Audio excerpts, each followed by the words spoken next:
Um, I think for me, a rookie when I got to the Spurs, right? Because I've been a rookie in college, I've been a rookie at different levels. When I got to the Spurs, it was a definitely an overwhelming feeling of like, am I going to even keep up like with the basketball?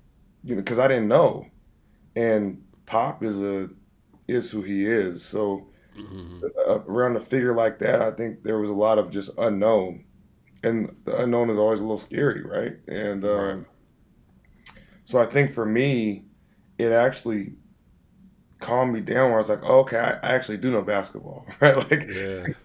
Oh, okay, I do understand what's coming out of his mouth. Like it's actually in a weird way simpler at the highest level. It's just the attention to detail and the discipline and the talent is what makes it so unique because that's at the highest level, or it's it's you have no room for error in some of those other ways like the attention to detail and the discipline. So Right. um I think that's what I had to learn was it's sorry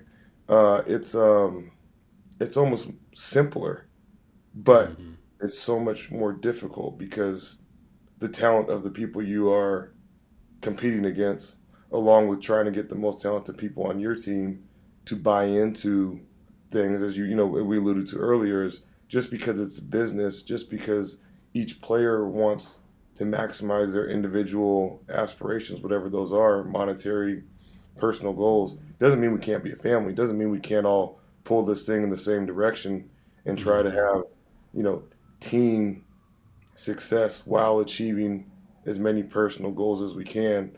And that's, you know, really, really difficult, obviously. And I think that's where, as a young coach, when you see really good people, you see them juggling that whole deal of they're talking to this young guy about developing his game and he's not playing a lot. And then they're dealing with the best player on the team and trying to get him to buy into something where, you know, he doesn't need the 12th guy on the team as much on the court, you know what I mean? But maybe he needs him in a different way. So it's a lot, and I think you just got to kind of sit back and absorb as much as you can.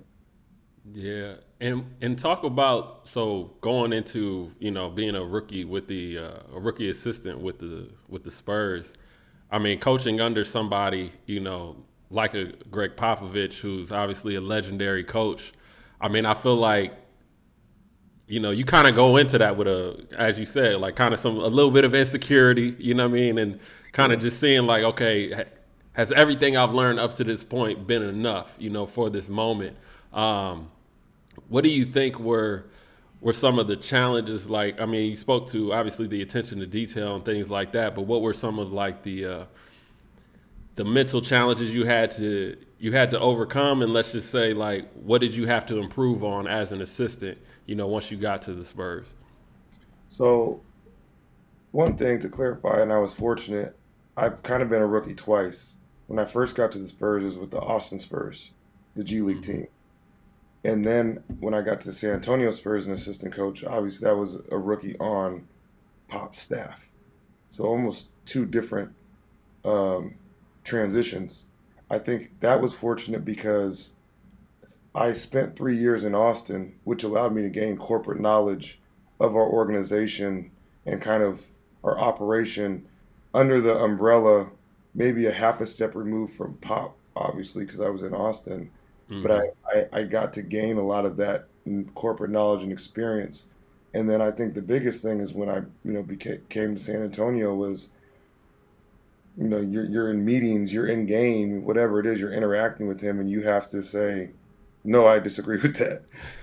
And then when you say it, you have to say it with confidence and with reason behind it, and that's obviously extremely difficult early on because you Right. may not have the relationship where you've been in the trenches with this guy and he doesn't trust you like that, or you don't have the confidence because you're like, this guy has forgotten more basketball 10 years ago than I'll know in 10 lifetimes. You know what I mean? And Right. I think that's the biggest thing. And I think at some point it was like, hey, man, you got to believe in your stuff. Mm-hmm. And if you don't believe in your stuff, then nobody else is going to.